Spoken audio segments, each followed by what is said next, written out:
శ్రీమాత్రే నమః. ఓం శ్రీ గణేశాయ నమః. శ్రీ సన్నిధి ప్రేక్షకులకు స్వాగతం, సుస్వాగతం.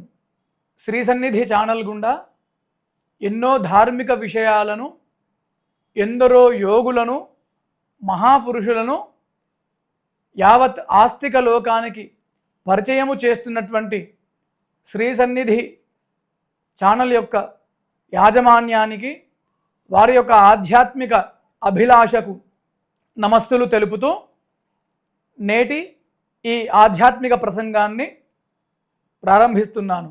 ఓం శ్రీ శారదాదేవి అయి నమః. ఓం శ్రీ కామాక్షీదేవి అయి నమః.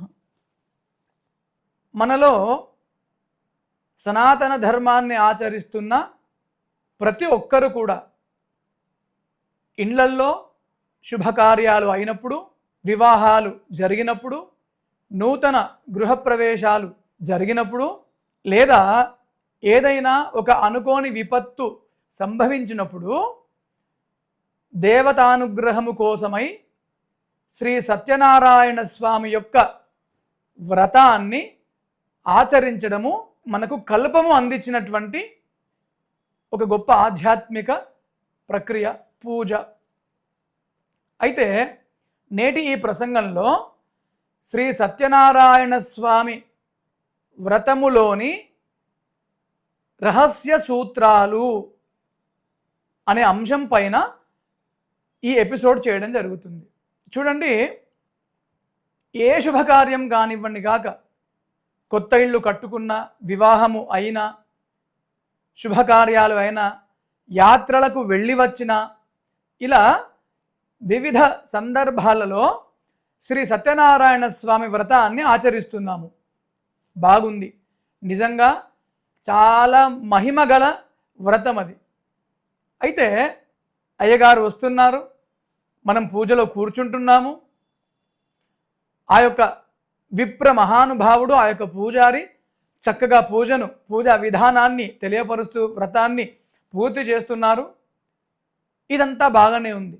కానీ ఒక ప్రశ్న మనందరం వేసుకోవాలి. వ్రతం యొక్క కథను వినేటప్పుడు నేను ఈ మధ్యలో గమనించినటువంటి విషయాన్ని చెప్తున్నా మిత్రులారా, ఎవరూ అన్యథా భావించవద్దు. అక్కడ అయ్యగారు భక్తి శ్రద్ధల చేత, ఒక బాధ్యత చేత వ్రతం యొక్క కథలను చెప్పుతూ ఉంటే, మనము ఇంటికి ఏ గెస్ట్ వచ్చాడు, ఎవరెవరు వచ్చారు, ఫోన్లు ఏం వస్తున్నాయి, ఏ సందేశాలు వస్తున్నాయి, వీటిపైన చిత్తము పెడుతూ వ్రత కథల యొక్క మాధుర్యాన్ని కోల్పోతున్నాం మిత్రులారా. ఇది జాగ్రత్తగా పరిశీలించాలి. ఏదో ఎప్పుడో జరిగిన కథలు కదా కల్పం చెప్పింది, ఎప్పుడో జరిగిన కథలు కదా ఏదో మొక్కుబడిగా వినేశాము, ప్రతి కథకు ఒకసారి కొబ్బరికాయ కొట్టేశాము, ఏ కథ ముగించేసి భోజనాది కార్యక్రమాలకి వెళ్ళిపోయామంటే ఎలాగా? అతిథి మర్యాద తప్పు అని నేను అనట్లే. వచ్చిన అతిథులందరినీ కూడా తప్పకుండా సాదరంగా స్వాగతించాలి, మర్యాద చెయ్యాలి. అతిథి పూజ దైవ పూజతో సమానము. అయితే అతిథులను స్వాగతించడానికి మన ఆత్మీయులను అక్కడ వారికి అప్పచెప్పే ఒక బాధ్యతను అందరూ కూడా కథ వినాలి. చూడండి, వ్రత కథలలో వివిధ సందర్భాలలో ఏం చెప్తారు? అవకాశం ఉంటే, శక్తియుక్తులు ఉంటే మీరు ఇంట్లో వ్రత కథను జరిపించుకోండి, లేదా ఎక్కడైనా వ్రత కథ అవుతుంటే అక్కడికి వెళ్ళి కథ విని తీర్థ ప్రసాదాలు స్వీకరించి రండి. ఎక్కడ కథ జరిగినా అయ్యో మమ్మల్ని పిలువలేదు అనే విచారం పెట్టుకోకుండా శ్రీ సత్యనారాయణ స్వామి వ్రతానికి వెళ్ళి ఆ యొక్క కథను వినమని చెప్తారండి. ఇది కల్పంలోనే ఉంది. మనము ఈ ఎపిసోడ్లో శ్రీ సత్యనారాయణ స్వామి వ్రత కథల్లో ఉన్నటువంటి జీవిత పాఠాల గురించి మాట్లాడదాం స్వామి. ఎందుకంటే నేడు చూడండి, మోటివేషనల్ సెషన్స్ అని, ప్రేరణా తరగతులని విదేశీయులు ఎన్నెన్నో విలువలను చెప్పుతుంటే ఆ యొక్క మోటివేషనల్ క్లాసెస్కి మనము లక్షల కొద్దీ, వేల కొద్దీ ఫీజులు కడుతూ వెళ్తున్నాము. కానీ మిత్రులారా, ఒక్కడి గమనించాలి, మన సమస్త వేద వాంగ్మయములో, మన శ్రీమద్ భగవద్గీతలో, రామాయణాది మహాకావ్యాలలో ఉన్నటువంటి నీతి ఎక్కడా ప్రపంచ వాంగ్మయంలో లేదు మిత్రులారా. మనం గమనించాలి. ఇప్పుడు నేరుగా విషయానికి వస్తాను. శ్రీ సత్యనారాయణ స్వామి వ్రత కథల్లో ఉన్నటువంటి నీతి అంశాల గురించి మాట్లాడతాను. ఈ యొక్క నీతిని గనక మనం అవగతం చేసుకుంటే ఇక జీవితంలో వైఫల్యాలు ఉండవు. అందుకు కదా వ్రత కథలు. ప్రతి పారాయణాలు, గురుచరిత్ర సద్గ్రంథ పారాయణాలు కానీ, వ్రత కథలు కానీ, ఇవన్నీ యొక్క ఉద్దేశం ఏంటో తెలుసా? వాటిల్లో నీతిని గ్రహించి మన జీవితాలలో గనక అనువర్తింప చేసుకుంటే అక్షయమైన విజయాలను పొందుతామని చెప్పి ఋషుల యొక్క ఆత్మ. అది మనం పసిగట్టక ఏదో మొక్కుబడిగా తంతు ముగించినట్లుగా ముగిస్తే ప్రయోజనం లేదు మిత్రులారా. చూడండి, శ్రీ సత్యనారాయణ స్వామి వ్రత కథల్లో 5 కథలు కదండి.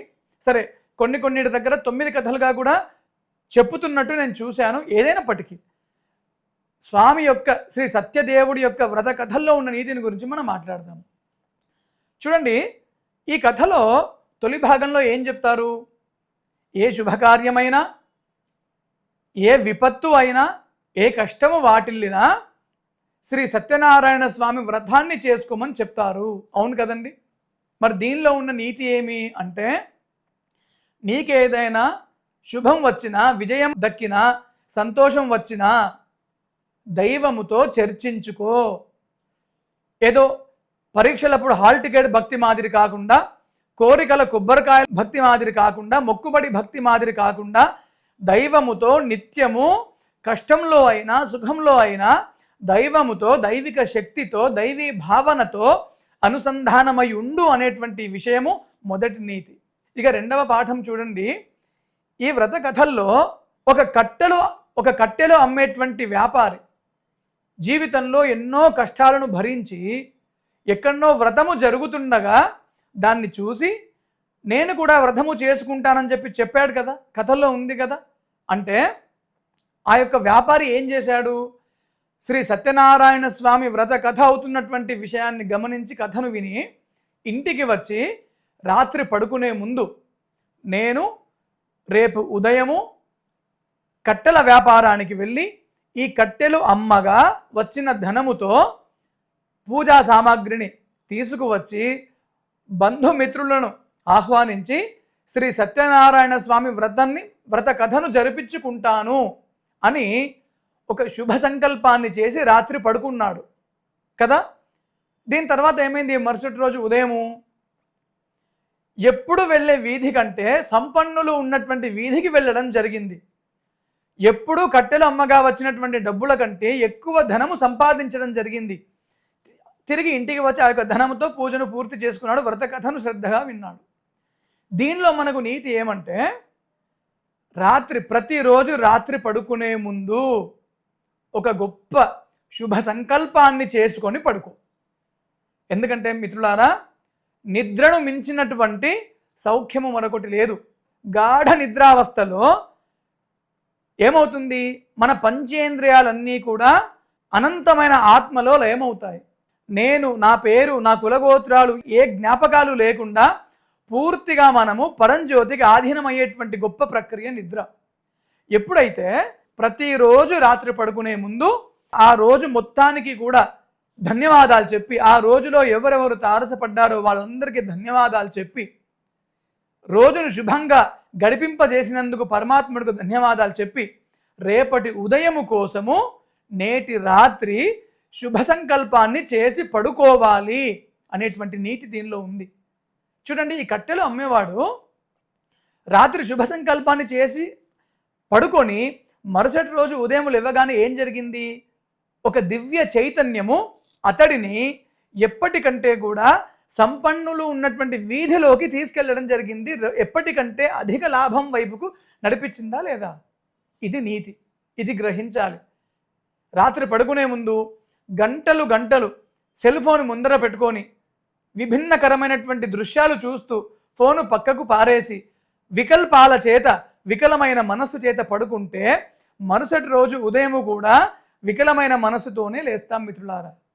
అందుకే రాత్రి పడుకునే ముందు సద్భావన, ఉత్తమ ఆలోచనలు, ఒక మంచి గ్రంథాన్ని చదవండి, ఒక ఋషి వాంగ్మయంలో ఉన్నటువంటి చక్కటి ఆధ్యాత్మిక అమృతాన్ని గ్రోలి రాత్రి పడుకోండి, ఒక గొప్ప శుభ సంకల్పాన్ని చేసి పడుకోండి. మరుసటి రోజు ఉదయము సుబుద్ధి సుదినం సువార్త అంటారు కదా, అది నిజమవుతుంది. ఈ కథలో నీతి అదే. ఈ తరువాత కథలో ముందరికి వెళితే చూడండి, ఆ యొక్క వ్యాపారి సముద్ర తీరంలో ఒక భక్తుడు చేసుకున్నటువంటి వ్రతాన్ని చూసి ఇంటికి వచ్చి తన భార్యతో చెప్పాడు, శ్రీమతి, ఈ విధంగా సముద్ర తీరంలో ఒక భక్తుడు వ్రతము చేసుకోగా చూశాను, మనం కూడా సంతానము కావాలి కదా, సంతానం అయిన తర్వాత మనం కూడా వ్రతము చేసుకుందాము అని సంకల్పము చేసుకున్నారు. శ్రీ సత్య భగవానుడిని, శ్రీ సత్యదేవుడిని సంకల్పంలో ఆహ్వానించడం చేత, ఉత్తమ సంసార యజ్ఞము చేత ఈ యొక్క వ్యాపారి భార్య గర్భవతి అయింది. 10 నెలలు మోసింది. చక్కటి పండంటి వెన్నెల లాంటి చల్లని నవ్వులను కురిపించేటువంటి ఒక అందమైన కూతురు పుట్టింది.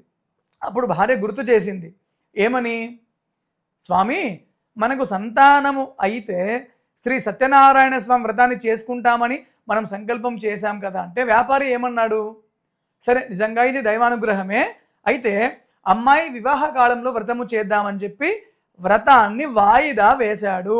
ఇక్కడ గుర్తుంచుకోండి, వాయిదా పద్ధతి. సరే, అప్పటికీ సత్యదేవుడు ఓపిక పట్టే ఉన్నాడు.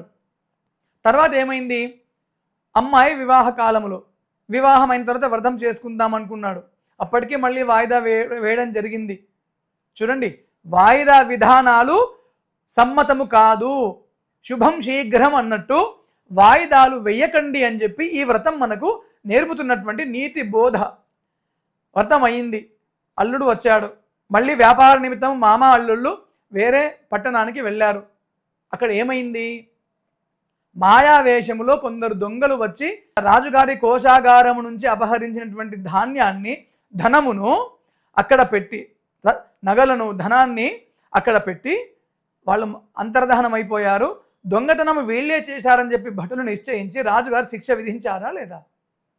అంటే ఈ కథలో అర్థమవ్వాల్సినటువంటి నీతి ఏమి అంటే, వాయిదా పద్ధతులు పనికిరావు. ఒక మంచి కార్యాన్ని వాయిదా వేయడం వల్ల కష్టాలు వాటిల్లుతాయి అనేటువంటి నీతి పాఠం దీనిలో మనకు తెలుస్తుంది. ఈ సత్యనారాయణ వ్రతం యొక్క కల్పము మనకు ఈ నీతిని బోధిస్తుంది. ఒక చెడు పని చేయడానికి నేటి మానవులు వాయిదా వేయట్లేదు. ఒకరిని తిట్టాలంటే వాయిదా వేయట్లేదు. ఒకరి విషయంలో పుకార్లను ప్రచారము చేయాలంటే వాయిదా వేయట్లేదు. తన సొంత పనులను కూడా మానుకొని ఇల్లు తిరుగుతూ ప్రతి చెవును కొరుకుతూ ఈ యొక్క పుకారును ప్రచారం చేస్తున్నారు కదా. అంటే చెడు పనులు చేయడానికి వాయిదా వేయట్లేదు, కానీ మంచి పనులు చేయడానికి మాత్రము వాయిదా వేస్తున్నారు. ఈ వ్రతంలో ఉన్నటువంటి ఈ కథ మనకు చెప్పేటువంటి నీతి బోధ అదే. మంచి పనులను వాయిదా వేయకండి. మంచి పనులను కనుక వాయిదా వేస్తే ఆటంకాలు తప్పవు అనేటువంటి నీతి చెప్తుంది. కల్ కరేసో ఆజ్ కరో, ఆజ్ కరేసో అభి కరో అని చెప్పి మనకు ఋషులు చెప్పారు కదా. ఇదే ఇక్కడ నీతి. సరే, అక్కడికి అయ్యింది. తరువాత వాళ్ళు అక్కడ చెరసాలలో పడ్డారు. మామ అల్లుళ్ళు ఎన్నో ఇబ్బందులు పడుతున్నారు, ఎన్నో కష్టాలను ఎదుర్కొంటున్నారు. తరువాత ఈ యొక్క వ్యాపారి యొక్క భార్య బిడ్డలు చాలా కష్టాలు పడ్డారు. ఈ కూతురు ఒకరోజు ఒకళ్ళ ఇంట్లో తను కట్టెలమ్మే దుస్థితికి దిగజారిందండి. చివరికి అంటే అంతటి కష్టాలు భరిస్తున్నది. చివరికి ఒకరోజు ఒక ఇంట్లో వ్రత కథ జరుగుతుండగా చూసి కథను విని తీర్థము ప్రసాదం తీసుకొని ఇంటికి వచ్చింది. తల్లి అడిగింది, ఏం బిడ్డ ఆలస్యంగా వస్తీవి, ఎక్కడికి వెళ్ళావు అంటే, అమ్మ పలానా వారి ఇంట్లో వ్రతము జరిగింది, మొత్తము ఉన్నాను, కథ విన్నాను, తీర్థము ప్రసాదం తీసుకొని వచ్చానమ్మా, అందుకే ఆలస్యమైంది అని తల్లితో చెప్పింది. అప్పుడు తల్లికి జ్ఞప్తికి వచ్చింది, అయ్యయ్యో ఎంతటి మా వల్ల దోషము జరిగింది, సంతానం అయితే వ్రతము చేస్తామని చెప్పి మా భర్త సంకల్పించుకున్నాడు, అమ్మాయి వివాహ కాలంలో వ్రతం చేస్తా అన్నాడు, చెయ్యలేదు, అందుకు కదా ఒక శుభాన్ని వాయిదా వేసినందుకు కదా ఇంతటి ఇబ్బందులు వచ్చినాయని చెప్పి అప్పుడు ఈ యొక్క వ్యాపారి యొక్క భార్య జ్ఞప్తికి తెచ్చుకొని, తండ్రి సత్యదేవ మమ్మల్ని మన్నించు, మమ్మల్ని క్షమించు, ఇక ఆలస్యము చెయ్యము, ఇక వాయిదా వెయ్యము, ఇప్పుడు వ్రతాన్ని చేసుకుంటాము సత్యదేవ అనుగ్రహించు అని చెప్పి వేడుకున్నది. వ్రతాన్ని చేసుకున్నారు. వ్రతము అయితూనే ఉంది. అప్పటికే ఈ యొక్క మామ అల్లుళ్ళు, వర్తకానికని వెళ్ళినటువంటి మామ అల్లుళ్ళు పడవలో వస్తున్నారు తమ గ్రామానికి అని చెప్పి ఒక రాయబారి ద్వారా సందేశం వచ్చింది. అంటే వ్రతము చేసుకున్నారు అంటే శుభాన్ని వాయిదా వేయకుండా శీఘ్రంగా చేసుకున్నారు, శుభ ఫలితం దొరికింది. ఇది నీతి, కథలో నీతి ఇది. సరే, ఇంకా ముందుకు వెళితే తల్లి వ్యాపారి యొక్క భార్య వ్రతాన్ని పూర్తి చేసుకుని తీర్థం ప్రసాదం తీసుకొని వచ్చింది. కూతురు మాత్రము వ్రతము పూర్తి చేసింది కానీ తీర్థ ప్రసాదాలను తీసుకోవడం మర్చిపోయి వేగిరపాటుతో నది తీరానికి వచ్చింది. వెంటనే ఏమైంది? దీనిలో కూడా నీతి బోధ ఉంది మిత్రులారా. వెంటనే ఏమైంది? అల్లుడితో సహా పడవ మునిగిపోయింది. ఎన్నో రకాలుగా విలపించింది ఈ కూతురు. మరి ఈ సంఘటనలో ఉన్నటువంటి నీతి ఏంటంటే, ఏ పని చేసినా పనిని పూర్తిగా చేయు, పని పూర్తయ్యే వరకు సంకల్పాన్ని వీడకు, సంకల్పాన్ని వికల్పము చేసుకొని పనిని మధ్యలోనే ఆపకు. పనిని మధ్యలో ఆపితే ఏమవుతుంది? కార్యాన్ని మధ్యలో ఆపితే ఏమవుతుంది అంటే ఫలితము నీట మునుగుతుంది అని ఈ సందర్భం చెప్తుంది మిత్రులారా. ఇది గమనించాలి. వ్రత కథలో ఉన్నటువంటి నీతి ఇది. ఇట్లా నీతిని కనుక గమనిస్తే వ్రతం యొక్క పూర్ణ ఫలాన్ని మనం పొందగలం. అంటే దీనిలో తెలవాల్సిన పాఠం ఏమి? 1, మంచి పనులను వాయిదా వేయకండి. 2, పనులను పూర్తిగా చేయండి. పనులను మధ్యలో ఆపితే ఫలితం నీట మునుగుతుంది. ఇదే వ్యాపారి మామ అల్లుళ్ళ కథలో వాళ్ళు అక్కడ సత్యదేవుడు అనుగ్రహము చేత ఆ యొక్క రాజు స్వప్నంలో స్వామిని దర్శించుకున్నాడు. వీళ్ళు దోషులు కారని చెప్పి తెలుసుకొని విడిచిపెట్టారు. బంగారము, నగ, నట్ర, సంపదతో సత్కారాలతో చేసి పంపించారు. బాగానే ఉంది. వీరు ఆ యొక్క రాజుగారు ఇచ్చినటువంటి సంపదను తీసుకొని తమ స్వగ్రామానికి వచ్చే క్రమంలో సత్యదేవుడు ఒక బ్రాహ్మణ వేషధారి అయి, ఒక యోగి వేషధారి అయ్యి వీరిని పరీక్షించారు. ఏమని? ఆ పడవలో ఆ మూటలలో ఏముంది అంటే, వీళ్ళు అవహేళన భావన చేత, ఎక్కడ ఈ యోగి దొంగతనము చేస్తాడన్న దుర్బుద్ధి చేత దానిలో ఆకులు అలమలు తప్ప ఏమీ లేవని చెప్పారు. అవునా? చివరికి ఏమైంది? అలానే అవునుగాక తథాస్తు అని యోగి యొక్క మనస్సు వల్ల దానిలో ఆకులు అలమలు తప్ప ఏమీ లేవు. మళ్ళీ తిరిగి తప్పులు తెలుసుకొని మళ్ళీ యోగి దగ్గరికి వచ్చి నమస్కరిస్తే వాడి సంపద వాళ్ళకి దొరికింది. ఈ ఘట్టంలో మనం తెలుసుకోవాల్సిన నీతి ఏమి అంటే, యోగుల పట్ల, సాధకుల పట్ల, సాధువుల పట్ల, బ్రాహ్మణుల పట్ల, తపస్విల పట్ల చిన్న చూపు భావన ఉండవద్దు. యద్భావం తద్భవతి అన్నట్లు మహర్షుల పట్ల, మహామునుల పట్ల, యోగులు, ఋషులు, సద్బ్రాహ్మణులు వీళ్ళ పట్ల గనక చిన్న చూపు ఉంటే పనిష్మెంట్ తప్పదు, నీ సంపదలన్నీ హరించుకుపోతాయి అనేటువంటి నీతి దీనిలో ఉంది. మహామహా సాధువులు, సాధకుల చేత విరాజిల్లుతున్నటువంటి సనాతన భూమి ఇది.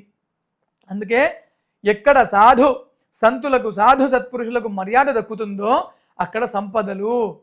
ఇది కథలో నీతి. ఇది గ్రహించాలి. ఇక తర్వాత ఏమైంది? తుంగధ్వజుడు అనేటువంటి రాజు కదా, గొల్ల పిల్లలు అడవిలో చెట్టు కింద భక్తి శ్రద్ధల చేత వ్రతము చేసుకుంటే అడవికి వేటకు వచ్చిన రాజుగారికి ప్రసాదాన్ని ఇవ్వబోయితే, వీళ్ళు చేసిన వ్రతం ఏమి, వీళ్ళు ఇచ్చిన ప్రసాదం నేను తీసుకోవాలని చెప్పి అహంకార గర్వితుడుగా ఆ యొక్క రాజు వేటను పూర్తి చేసుకొని చివరికి రాజ్యాన్ని వెళ్ళగా ఏమైంది? తన యొక్క రాజ్యము శత్రువుల ఆధీనమైంది. 9 కుమారులు పతనమయ్యారు కదా.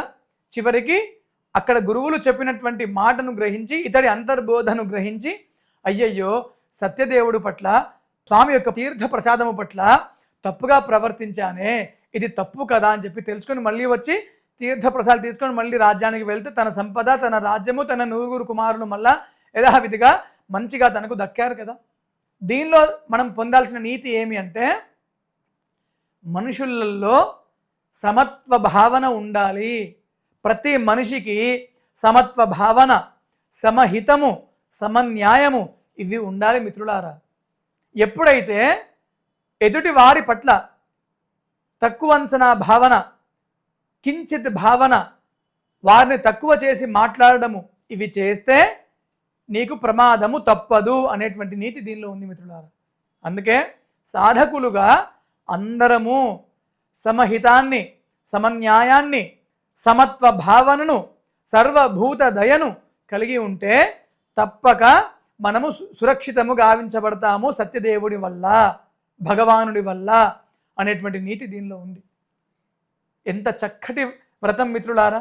ఎంతటి మానవీయ విలువలను, ఎంత మానవ జీవన సాఫల్యానికి సూత్రాలను నేర్పుతున్నటువంటి ఈ గొప్పదైనటువంటి శ్రీ సత్యనారాయణ స్వామి వ్రతాన్ని ఏదో మొక్కుబడిగా ఇటు ఫోన్లు చూసుకుంటూ అటు దిక్కులు చూసుకుంటూ ఏదో అయిపోయింది అని అనిపిస్తే నిజంగా ఎంతటి జ్ఞానామృతాన్ని కోల్పోతుందా మిత్రులారా. ఈ ఎపిసోడ్ చేయడంలో ఉద్దేశం అది. శ్రీ సత్యనారాయణ స్వామి వ్రతములో ఉన్నటువంటి నీతి పాఠాలను శ్రీ సన్నిధి ఛానల్ గుండా మీకు తెలియజేసే సంకల్పం ఇదే. అందుకే మిత్రులారా ఇది గమనించండి. ఇన్ని నీతి పాఠాలు ఉన్నాయి. ఒక్క ఈ వ్రతంలోనే కాదు మిత్రులారా, ప్రతి వ్రత కథల్లో కూడా నీతి వాక్యాలే ఉన్నాయి.